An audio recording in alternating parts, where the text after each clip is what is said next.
आज ये अभिभाषण नुहे इटा गोटे एंता अभिभाषण जेनटा हृदय रू बाहर सर जबे भी मुई स्पीच दबा के जैसी मुई पचके देखसी आ मोर बापा मते एंता करसन आज बापा नाय न किंतु पचके देखु जे बेले माननीय मुख्यमंत्री अछन बापा लेखे अछन तो आज तांकर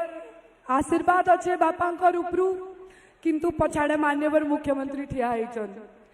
तो आज हेती लगी बहुत इमोशनल मोमेंट है मोर लगी। झारसुगुड़ावासी मते मोर बापांकर गला पर आसिकरी कहिथिले कि बुई तु निजे अनाथ नाय आमे भी अनाथ हो जाइछु। आज मुई समस्त को कहबा के चाहेमी मुई भी अनाथ नहीं और झारसुगुड़ावासी भी अनाथ नहीं।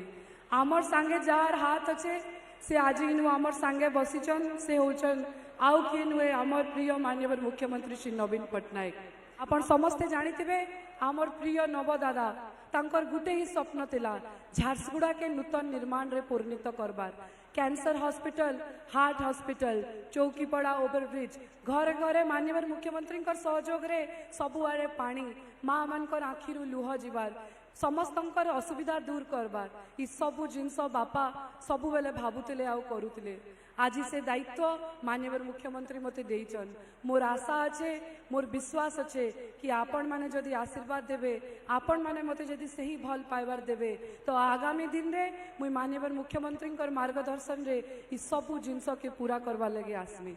आपण माने समस्ते जानिथिबे कि आमर जेतेबेले मु जाइतली पदमपुर के हेतेबेले वर्षा नानी उपरे जेन हिसाब रे गोटे व्यक्तिगत आक्षेप आसला आज सही लोक माने मोर उपरे भी सही व्यक्तिगत आक्षेप लगोचन किंतु मुई आज समस्त झारसुगुड़ावासी के गोटे कथा कहबा के चाहेमी आज मोर और मोर भाई उपरांगे एते साहस अच्छे समस्त झारसुगुड़ावासी पाके एते साहस अच्छे कि आज भी आमे से विकास रंग धरी करी लड़वार लगी रेडी अच्छू। आज भी आमे साहस करुचु कि मोर बापांकर से विकास रो स्वप्न पूरा करि पारमु।